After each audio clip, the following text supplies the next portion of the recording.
which includes 3 exceptionally qualified speakers today. Allow me to begin just by setting the context. The transportation sector is confronting the possibility of significant change. The internal combustion engine faces both new and old competitors, the conventional hybrid vehicle, long-range all-electric vehicles, plug-in hybrid gas-electric vehicles, fuel cell vehicles, biofuel-powered vehicles, natural gas vehicles, and for a completely different driving experience, the autonomous vehicle. The viability of these technologies will depend on how well these vehicles can conform to human interests and behaviors, how producers invest in technological innovation, and how well government incentives and regulations perform. This panel will explore these 3 dimensions of these 3 trends: consumer behavior, technological advancements, and regulatory developments. Our 3 presenters offer different but highly complementary perspectives on these transportation developments. Now, I will begin just by giving a brief introduction to all 3 here at once. If you're interested to learn more about each speaker, please see the bio online. Our first speaker today will be Dr. Margaret Taylor. Margaret is a project scientist at Lawrence Berkeley National Laboratory and an engineering research associate at Stanford University's Precourt Energy Efficiency Center. She also holds affiliate appointments at the University of California, Berkeley, where she served on the faculty from 2002 through 2011. Margaret has produced a significant number of articles and reports on technological diffusion, public policy, and consumer behavior. She holds a PhD from Carnegie Mellon University in the Engineering and Public Policy program and BAs in Environmental Science and American History from Columbia University. Our second speaker today is Sharyn Lie, who is the director of the Climate Economics and Modeling Center at the U.S. Environmental Protection Agency. Her portfolio includes developing and analyzing innovative solutions for reducing emissions within the transportation sector, with a focus specifically on transportation fuels. Sharyn has 20 years of experience in the environmental industry, working from both the private and the public sectors. Sharyn holds a Bachelor of Arts in Geology and Economics from Rice University and a Master's of Public Policy from Georgetown University. Our third speaker is Bob Witmer, who currently serves as the Director of the Energy and Environmental Research Group at Toyota Motor North America. Since joining Toyota in 2003, he has led a team of research engineers assessing how changes in energy and environmental technology, policy, and regulation will affect the automotive industry. Bob is responsible for Toyota's hybrid, plug-in electric, and fuel cell vehicle external affairs and technical abilities. Prior to joining Toyota, he served as a technical director of the fuel cell bus programs at Georgetown University. He has a Master of Science in System Management from the University of Southern California and a mechanical engineering degree from California State Polytechnic University. Thank you in particular to Bob and Toyota for providing a fuel cell vehicle and a plug-in Prius for your curiosity and inspection outside of the hotel. We will go ahead and get started. Thank you.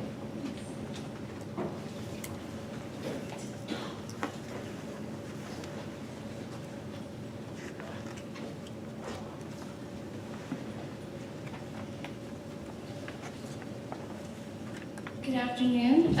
Thank you so much for your attention. I know it's right after lunch, so I hope I'm not going to be the one to put you to sleep for the nap right after lunchtime. So hopefully instead we will keep you awake talking about a really exciting set of developments that are difficult for us to wrap our heads around and important for us to do so.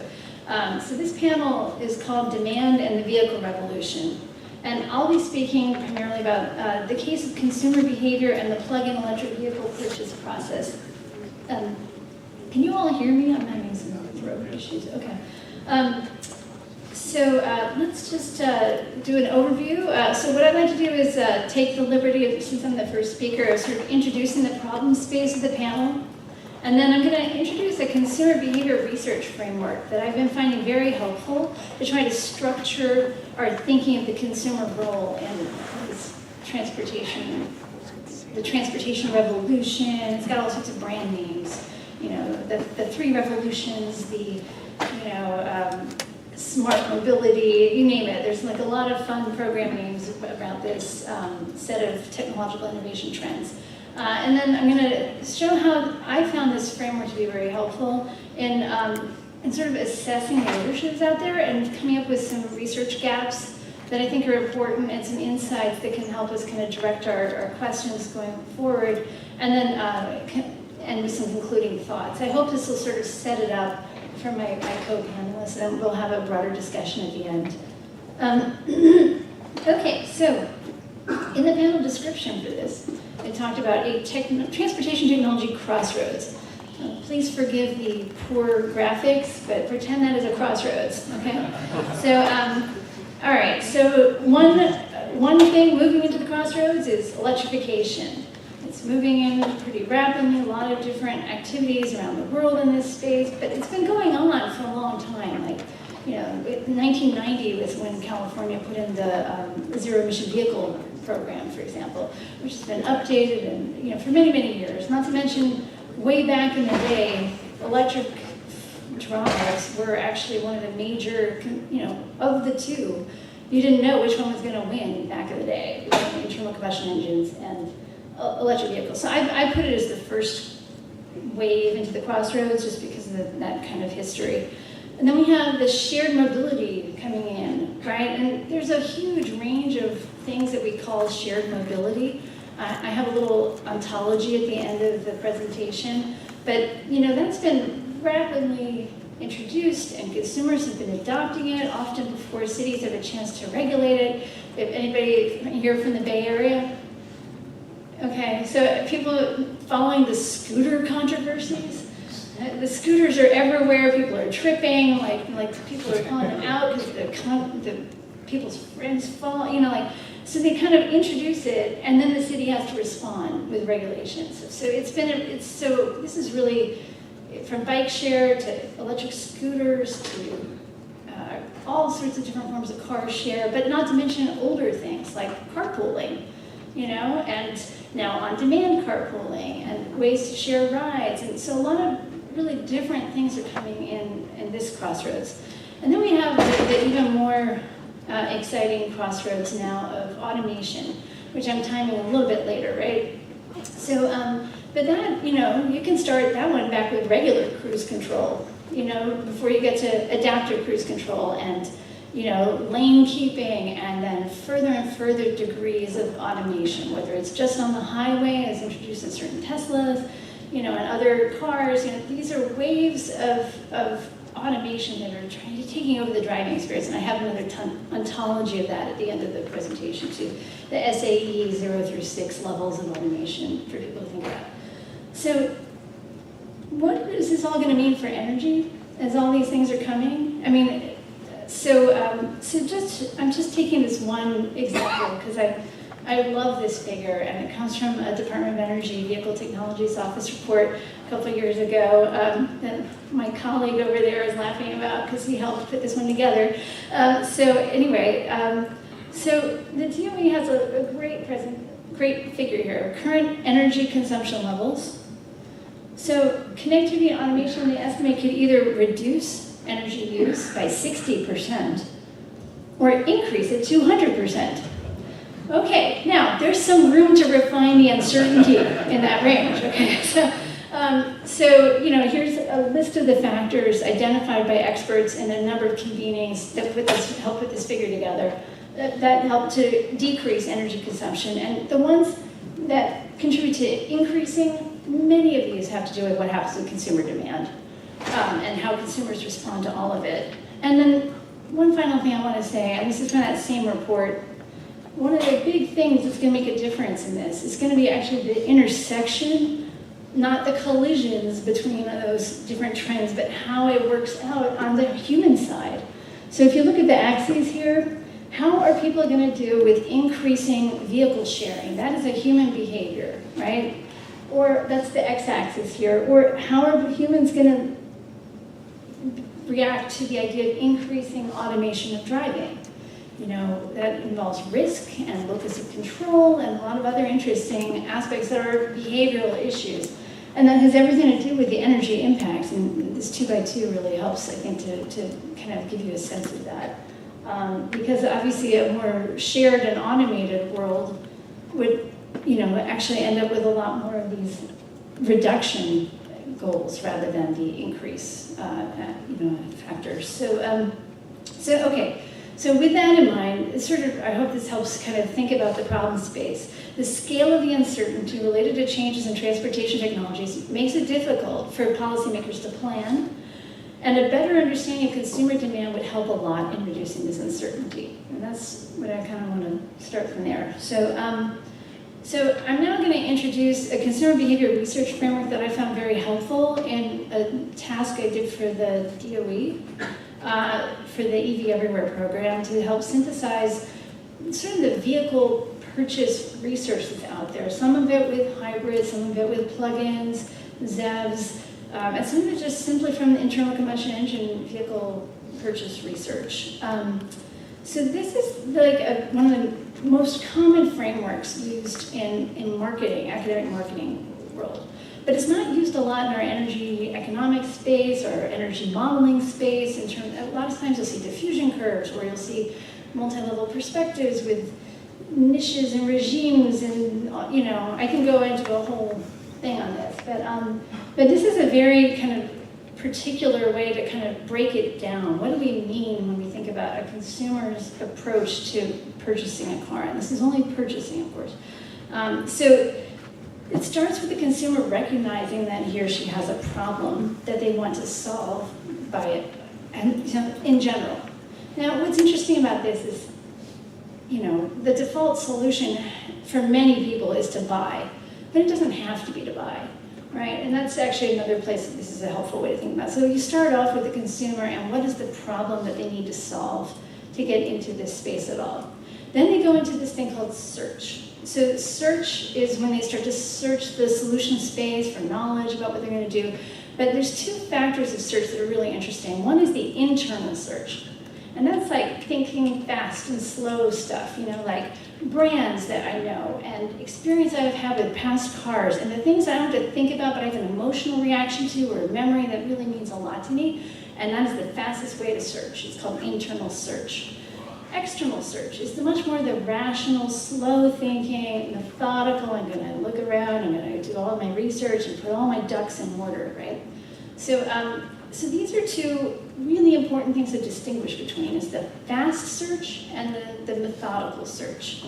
Then you go into alternative evaluation. Okay, now I've got my ideas about what I'm going to do, how I'm going to approach my alternatives, how am I going to trade off my alternatives, what are the things that I care about, and are they compensatory, are they non-compensatory kinds of decisions, or are there some things I just won't compromise? I must have 6 cup holders.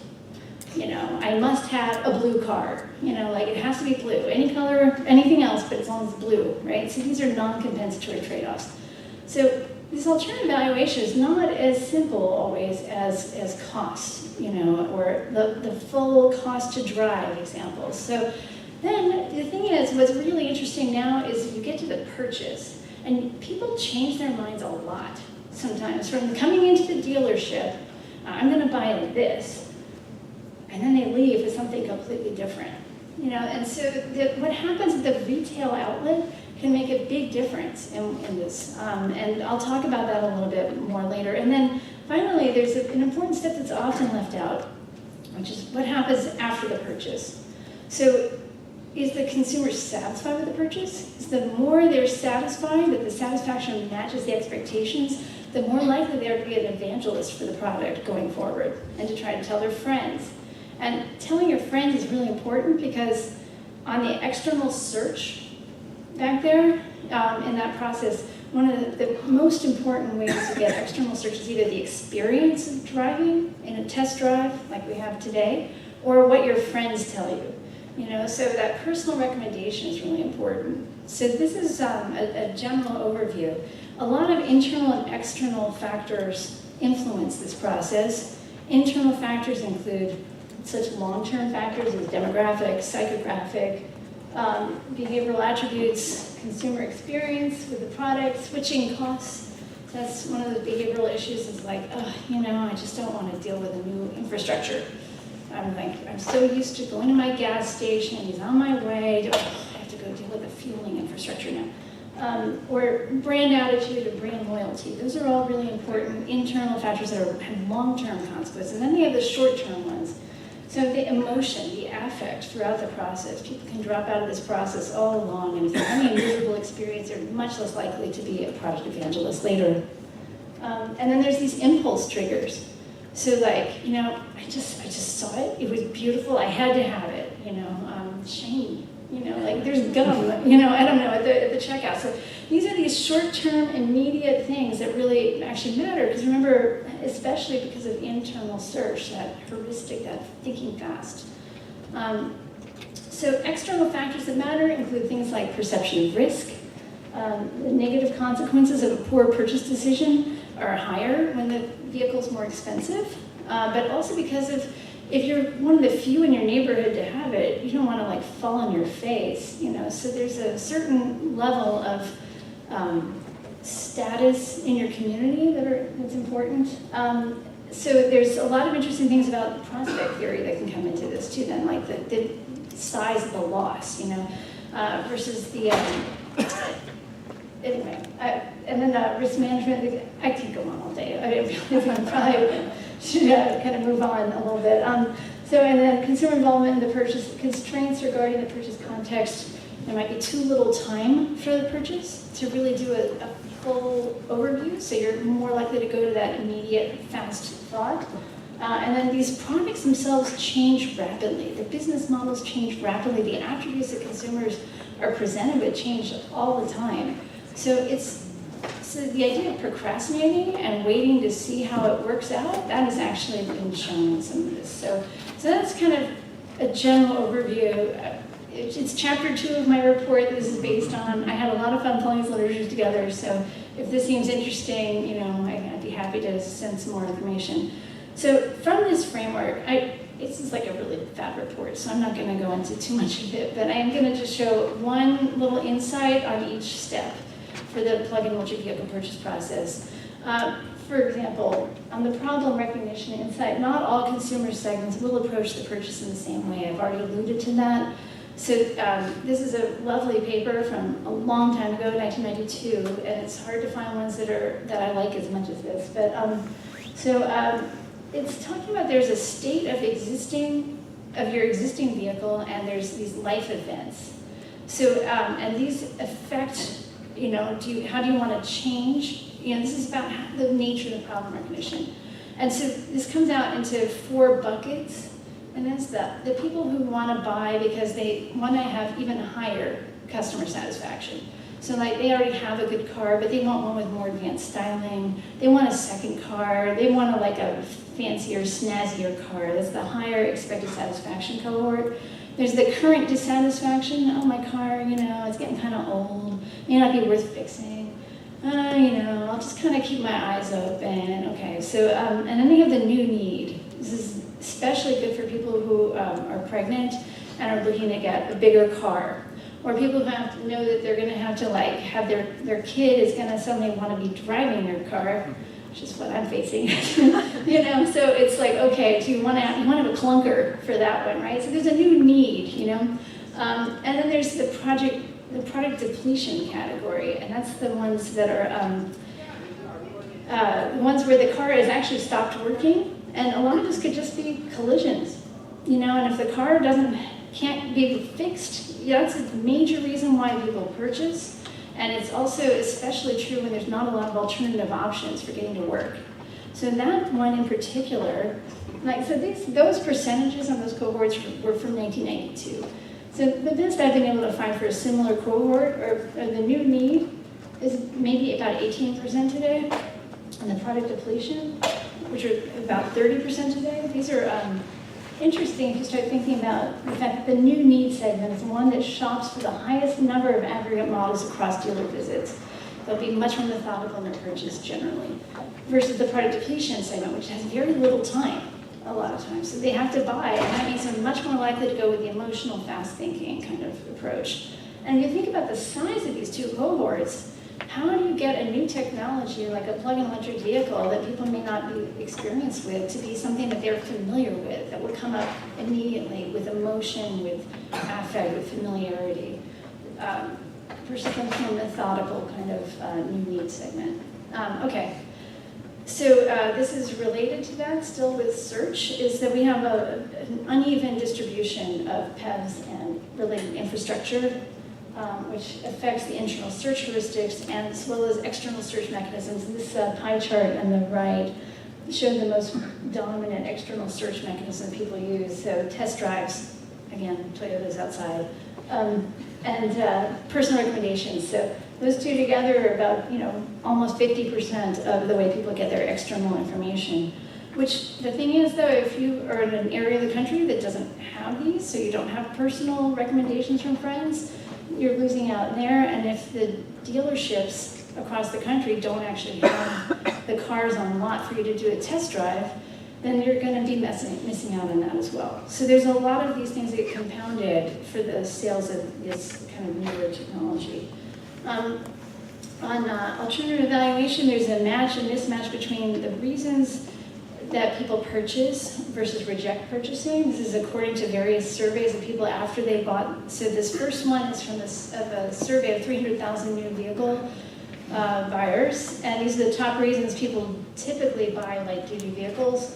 And then this is from California rebate data. So for the primary reasons why people will buy the PEVs versus, this is a sample from one of the DOE VTO analysis researchers about top reasons people don't buy PEVs. And what's interesting is that two of these reasons that they don't buy are their perception of reasons that are top reasons to purchase.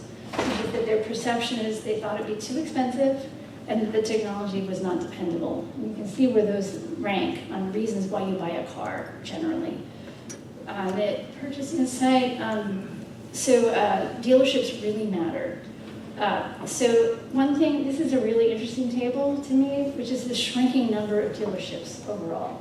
Since 1970, this is the number of franchised new light-duty vehicle dealerships in the US. So they've gone down by about half. And then the distribution of these products across dealerships is a noted issue. So you end up with less and less places that you can actually try them because there's less dealerships for spatial issues. So and not to mention that you have this purchase complexity. So there's heterogeneous state incentives that change a lot. The federal policies have changed. The lease terms get complicated. There's often, the dealers will have reasons to try to get you to buy a different model on the lot. So getting their incentives aligned is really difficult sometimes. And there's a lot of technical information. So there's some interesting cases that are in the report about how people have overcome these, but I think this is a big area for more research. Finally, I'm just going to start listing, because I thought I'd be pretty close to time, some of the post-purchase behavior relevant insights that are out there. First, PEV buyers versus ICE buyers. The one I really wanted to mention here, it makes sense because the PEVs tend to be more expensive, but things like wealthy and married or professional college graduates, those sorts of things all make sense. But the male is the interesting one. So in a traditional ICE vehicle, 60% men but it's more like 80% for PEV buyers in the 300,000s. And I gotta say, I'm in the middle of doing some revising my SMIT on a survey in the Bay Area called the Whole Traveler Survey, which DOE has been funding through their new EAMS, Energy Efficient Mobility Systems. Did I get it? Okay. And it's a very interesting survey in the Bay Area. And one of the things we find there also is that more men are more likely to be, very statistically significant actually, and that's actually lines up with a lot of shared mobility studies as well. So that's just one to mention, because one of the things they say is that the female consumer controls a ton of household expenditures, both directly or indirectly, and there's a lot of interesting artifacts of this data that would be worth exploring. They're not doing much research in general that I can find on the distance between consumer expectations and their actual satisfaction, although we do know that it does have this major effect on product evangelism. We know that the role of charging behavior is important, and it's also quite understudied. There's physical issues, behavioral issues. Most people do home charging. But then what do you do with multi-unit dwellings, for example? Availability and affordability are issues, especially as PEVs come off lease and enter the secondary market. And I just got a Fulbright to Canada, and I'm super excited to say that California's cars are going to Ontario. I'm like, oh, that's where the secondary market is. So anyway, although now the Ontario has just ended its incentives very rapidly. So it's an interesting, good natural experiment actually on this one. And visible public charging as sales, how much is not clear enough to inform trade-offs regarding overcapacity issues for utilities. There's a real question that I see that intimated in a lot of work too, is that it's really not clear if everybody actually knows what a charger is when they see it.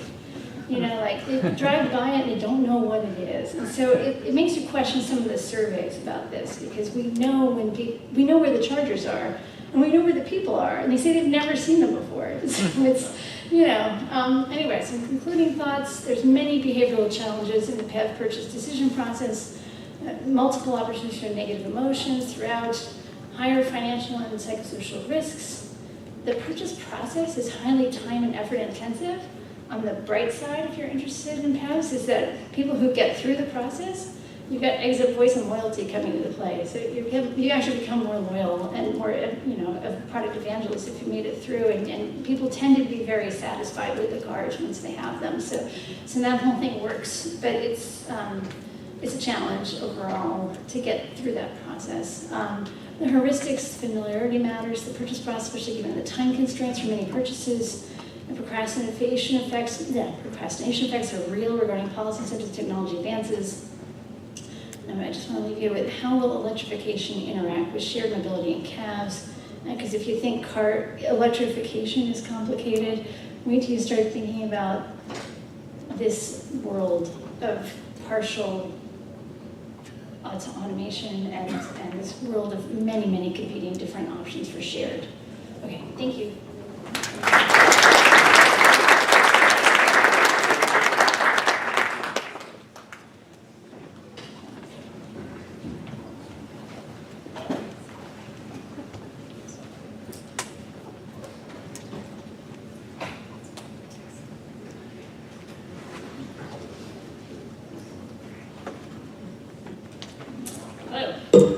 Thank you for the opportunity to speak today.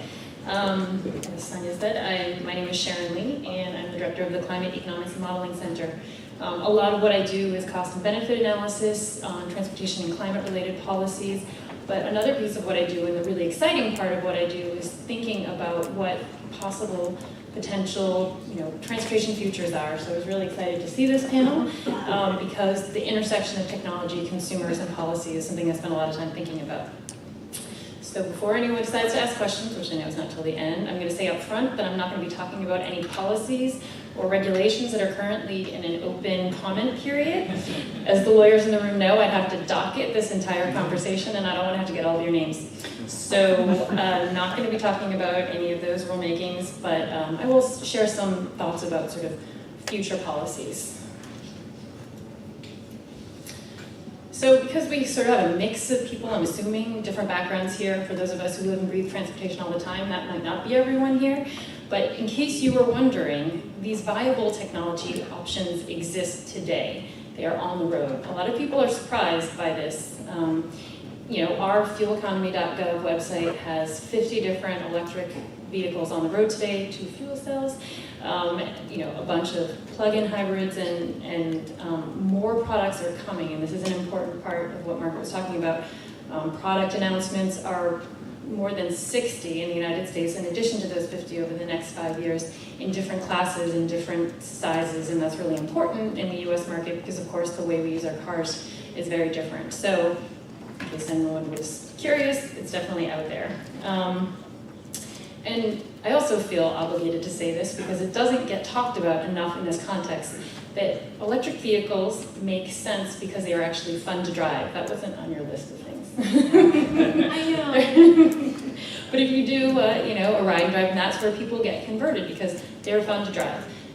People don't talk about how the maintenance is easier, it's cheaper, and most of the time it's actually easier to refuel. So I just want to put that out there from the beginning.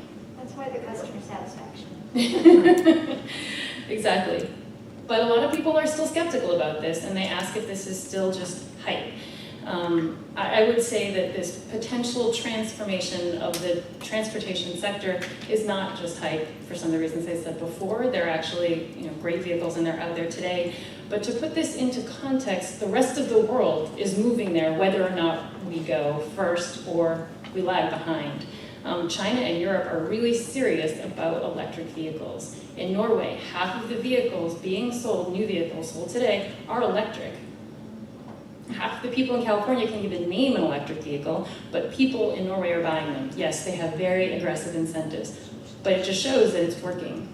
In China, obviously, they have a lot of latitude and they can just require that a certain percentage of electric vehicles be sold on the road today. So, cities today are banning internal combustion engines because they're worried about local air quality. All of these things are pushing, the world towards this new technology. So it's real and it is being demonstrated at scale. So technology, challenges. I think I'm going to be a little bit different here. I go to a lot of these conferences about electrification, and I hear a lot about emphasis on the concerns of costs and the concerns about range. And I will say that those things were really important for a long time, but I think that we are actually moving into a new era. The Chevy Bolt is $37,000 with $7,000 in tax credits and local credits. It's about comparable to an internal combustion engine. Battery costs have been dropping exponentially since 2010. There's still more that needs to be done and advances that need to happen, but it's just we're in a different world now. One of the things that I like to also talk about is you can see there's some data here from the Department of Transportation. People worry about range anxiety. Lots of caveats, they're not in here. Go to the actual link to see all the caveats about this, but 60% of the trips that people in the United States take are 6 miles or less, and 95% of the trips they take are 30 miles or less. That means that this sort of perception about range anxiety is, I think, a little bit more overblown than the actual experience of driving an electric vehicle. So, like this rhetoric actually creates sort of this negative perception, which is inconsistent with how people actually drive their vehicles. So it gets to the consumer again, and it's really important. That's what I'll come back to, because, as I said, I think the technology challenges are definitely surmountable. I also hear a lot about infrastructure, and yes, infrastructure is absolutely needed. There's a lot going out there. There's a lot more that's coming. Maybe people don't realize that it's a charging station, which is another new problem, but it's out there. And yes, there are people who need public charging infrastructure in multi-unit dwellings. If they live in apartment buildings, they don't have access. There are big gaps in the long-distance travel system, but again, it's surmountable because most people don't need a lot of this infrastructure most of the time. The one thing that I think is really important, and I don't see this discussed about enough, and I'll come back to this a little bit more and more, in these potential futures where people may not be owning their vehicles, they're purchasing mobility as a service, the way that you need infrastructure is very different, and I know that none of us know how people are going to own or purchase mobility in the future, which makes it really hard to put out infrastructure and plan for that 10, 20 years because there's such deep uncertainty in how this market will evolve. And that is a very real challenge for the people who are trying to make investments today. So what I actually want to say is I see one of the biggest technology challenges right now is the systems integration question. The technology, I think we've got great people working on the batteries, the infrastructure, range, all of that stuff. But there's so much more information out there now. The vehicles that we have access to, they're collecting so much information. So this will date me, but when I moved to Washington 20 years ago, you would go to the metro and you'd have no idea if there was a train coming, 5, 10, ever. There was no sign there. Now we get all this real-time information about the scooters that you might break your neck on, or the bikes. There are all these different kinds of transportation options out there, and all this real-time information is at your fingertips. but it's not integrated in any way, shape, or form. If you look at this sort of example, I can figure out how I want to get here, and I can do it by train, or I can do it on my electric bike, or I can do it on my scooter, but I can't figure out how to optimize to do a little bit of everything. And so, that's a challenge, and the more there are these options, the more types of data that have to be integrated, the harder it is, but really we need a seamless technology option that makes it easy for consumers to make sort of smart decisions. And all these things have to be priced appropriately. So this sort of stovepiping of information is a very real challenge, and I don't hear enough being talked about in this way. I mean, again, that's why I wanted to just sort of be a little provocative and say the technology is there, but some of the technologies, this systems approach really isn't being addressed as much as I would like to see it. And the other thing that I want to just say is that, yes, public transportation, it's a very small percentage of our VMT here in the United States, less than 3%. But if you can imagine this future world where you have this seamless information and it makes it really easy to step outside and your autonomous scooter is just sitting there waiting to zip you to your bus rapid transit, which is then timed with all your lights, and there are no cars parked in your lane because autonomous vehicles are much better behaved than actual people. They don't ignore all the signs about parking. And then you get to your final destination, and you're not afraid to take the electric bike or the regular bike because all those autonomous cars are also not as likely to hit you when they're driving around. So, and you can get to your destination faster, easier, cheaper than if you got into your own vehicle. So having these options and having this sort of integrated way of making decisions is really going to be key to helping people make the right decisions. Because there are a lot of questions that I think about when I think about the transportation sector. And having this information will be really important as we move forward. So, technology, mostly, we've got good answers and things on the road, but the consumers, they're the wild card. we don't understand a lot of how they are going to react to all of these transformational changes in the transportation sector. And some of us who, again, live and breathe this every day think this transformation, it's going to happen. It's just a matter of time. But as I said earlier, sometimes we see data that is kind of disconcerting. The fact that, they've been spending a lot of time and money in California educating about electric vehicles, but 60% of the people in California who own vehicles cannot name an actual model of an electric vehicle. So that's some interesting research coming out of UC Davis. So, it's confusing. Consumers, purchasing a vehicle is their second largest household expense. And it sits there in the driveway, parked 95% of the time.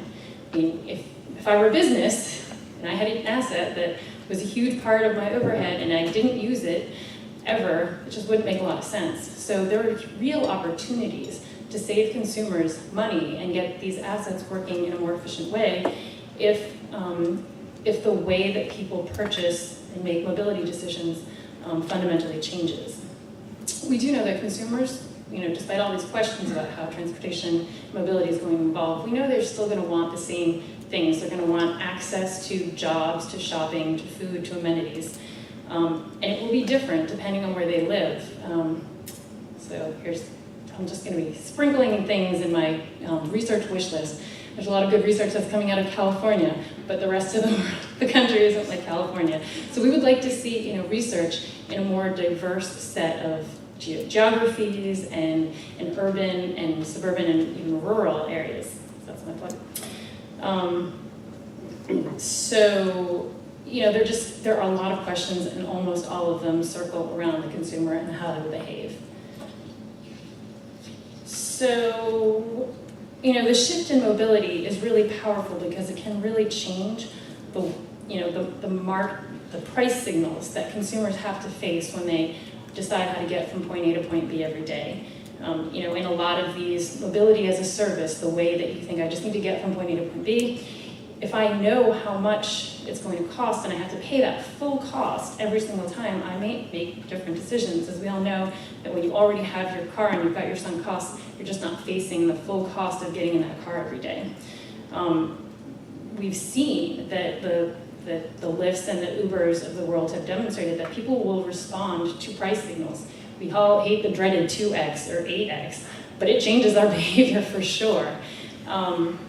So we know that it's effective, and you can only imagine that all of the externalities associated with that transportation were sort of priced into that real-time data signal. We might see a more efficient use of transportation, people just shifting their behavior slightly. So the potential there is really great if we move to large-scale adoption of mobility as a service. Some of these, as I said, these subscription services, one is something that's available in Europe right now, not here in the United States, but it bundles all of these different transportation options in one way. So you can seamlessly have access to, vehicles and trains and bikes and all sorts of things. These subscription services have a lot of potential, but they can also get the price signals wrong, right? They can encourage you to overconsume. So the way that people will respond to these packages is also somewhat unknown. And one of the things that we are thinking about and we worry about, quite frankly, is how consumers will respond to all of these different price signals, and will they react in a way that will, increase emissions and congestion, or decrease emissions and congestion. And so those are all the things that that we have to think about. So mostly I have a lot of questions, and I'm hoping that this is a room of researchers who want a lot of questions, they want to answer a lot of questions. The consumers, they really are just sort of the key to understanding how these future systems are going to evolve. It's critical for us to understand and have any idea of what this future transportation system will look like, but it's uncharted territory.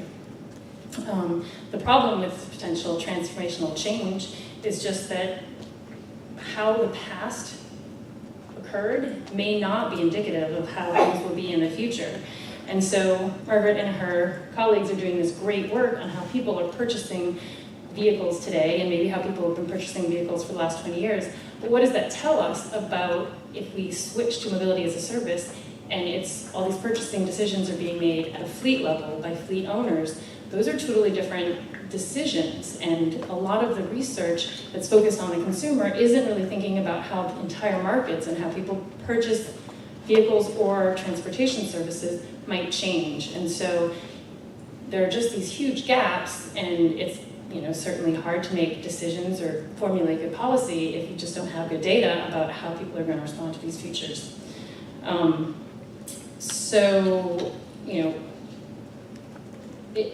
It's just interesting how we aren't really looking at what happens if people stop buying vehicles and just need to get from point A to point B.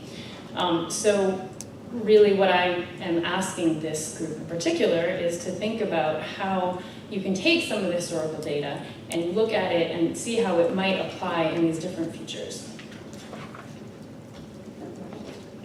All right, good. So I said I wasn't going to talk about current policies and current regulations, but part of what I do is looking, much more into the future. And in the long term, I definitely think there are so many exciting possibilities and interesting policy questions that a lot of us spend a lot of time thinking about.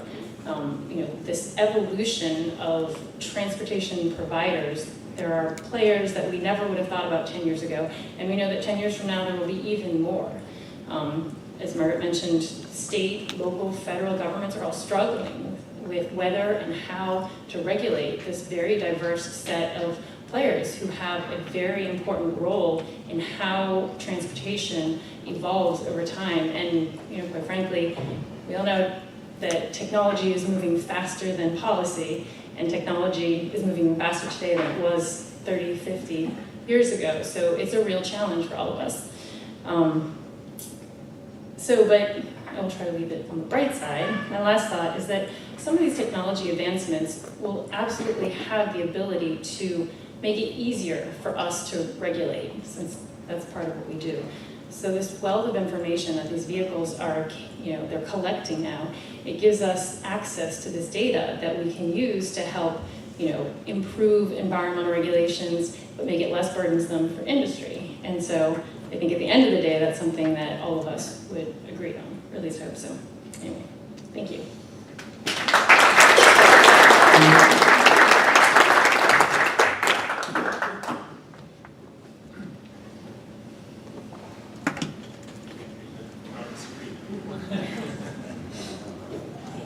Yes, it's terrible getting old. Yeah, that's good.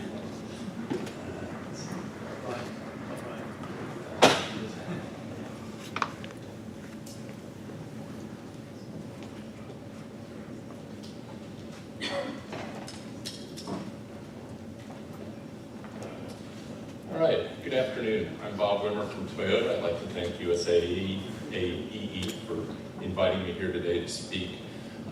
And I'd like to focus my comments today on the future of vehicle electrification, really from today's perspective.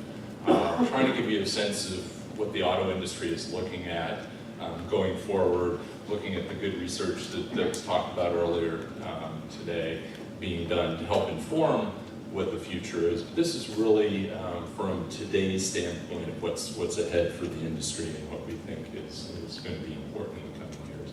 So a quick quiz about Toyota. So which one of these Toyota products do you think received the first patent for a Japanese company?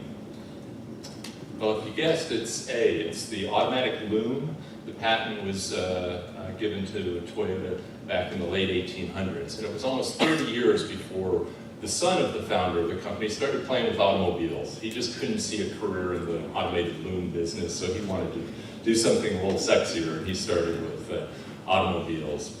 So yeah, this is a little bit of a then and now for Toyota, a little fun fact. So the upper left is our picture of his first prototype car, the Model AA. It was actually a mashup of the current Chevrolet, Dodge, and Ford designs of that era.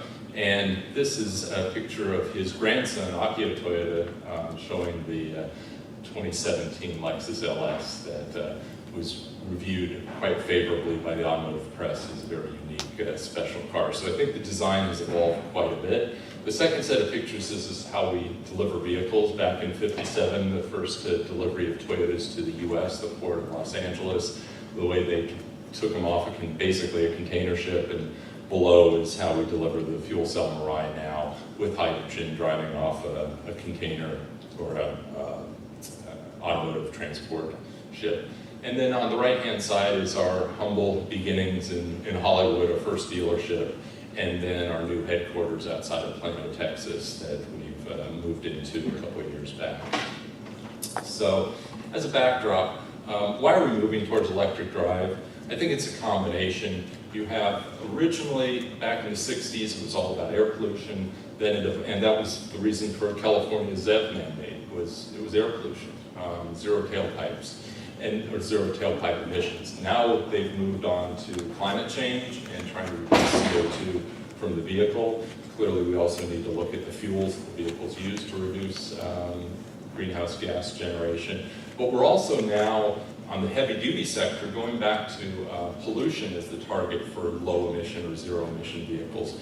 Because what we're finding is, particularly in communities near highways where there's a lot of truck traffic, the particulate pollution is very severe, and it's coming from trucks. So I'll talk a little bit about some of the initiatives in the commercial sector that will significantly reduce pollution from different sizes of trucks and commercial vehicles. So here's what we're all, the background again, what we're aiming for to meet the 2 degrees C target, hopefully below that. It's a multi-sector approach, of course, just because we have efficient vehicles that produce no emissions. We need to have the other sectors of the economy along with that to achieve these very aggressive goals. So what is Toyota's view of this? Well, we've, last October, I believe, we announced our 2050 environmental challenge. There's 6 pieces to it. Part of it is the automobile. Second is a series of initiatives for our plants and our manufacturing facilities, and then there's recycling and just general sustainability targets as well. So the goal that we're most focused on here is Challenge 1, and we've committed by 2050 to reduce tailpipe CO2 emissions by 90% from our global 2010 average. How we intend to do that, at least what we've publicly announced, is a goal of 5.5 electrified vehicles, 5.5 million electrified vehicles by 2030, 1 million of those being ZEV vehicles. And I think the second bullet is actually the most important. We're going to have an electrified option, basically a hybrid option, for all of our vehicle models around 2025. And that's key to get the volumes of these technologies up and get away from, I believe one of the earlier presenters mentioned this idea, they didn't have the type of vehicle that I wanted as a plug-in or as a hybrid. Well, this is our view or our approach to accomplishing that. And then finally, 10 new battery electric vehicles globally by 2020. So really a portfolio of powertrains is needed. And I say this because a certain powertrain has somewhat been demonized by the environmental community. And I don't think that's true. And honestly, it's not going to be pushed out of existence anytime soon. We see a long life for the internal combustion engine, but it's going to be partnered. It's going to be partnered with electric drive. So as we move towards 2050, we see this swoop curve of technologies moving towards more electric, whether that be in conjunction with an internal combustion engine in a hybrid vehicle or a plug-in hybrid, or to a pure electric like a fuel cell or a EV. So this combination of vehicles will be with us for a long period of time, but we will see this shift both in the US and abroad. So where do we start? Well, Toyota introduced the Prius now 20 years ago, and the model or the hybrid technology has expanded to 7 different models in the Toyota lineup, from the small subcompact Prius C all the way up to the nearly full-size Toyota Highlander. We also have a range of Lexus products that are hybridized as well, including the flagship LS 500H. Those we can think of as we think of as our cornerstone or foundational technologies to the more advanced next generation technologies. Two of the 3 are on display here, the Prius Prime, as well as the fuel cell Mirai. Those are outside and be available after the session for you to take a look at or drive. And then we've also had 2 RAV4 EVs, pure battery electric EVs, over the last 20 years. So we do have experience in that area. Now, I had mentioned commercial applications. We are very serious about the commercial applications of fuel cells, primarily for heavy-duty vehicles. So we have prototype tractor trailers, Class 8 trucks. We're building 100 fuel cell transit buses for the 2020 Olympics. And we've also started looking at smaller box trucks, both in Japan and the US. We've announced some rather large partnerships in California to advance this technology, both the vehicles as well as the fueling infrastructure. And what's key is the commercial application allows us to increase the volume of hydrogen that is demanded. So that'll help bring down the cost of hydrogen production, as well as move greener forms of hydrogen into the marketplace. The vehicles, light-duty vehicles, the Mirai, allows us to develop the technology for the fuel cell system, increase volumes for the light-duty application, and bring down the cost to make it more cost-effective for the heavy-duty commercial segment. So we're basically see synergies between both commercial and light-duty. So what are zero-emission vehicle attributes? I think we're all familiar with those, and they're really the same whether we're talking a fuel cell electric or a battery electric.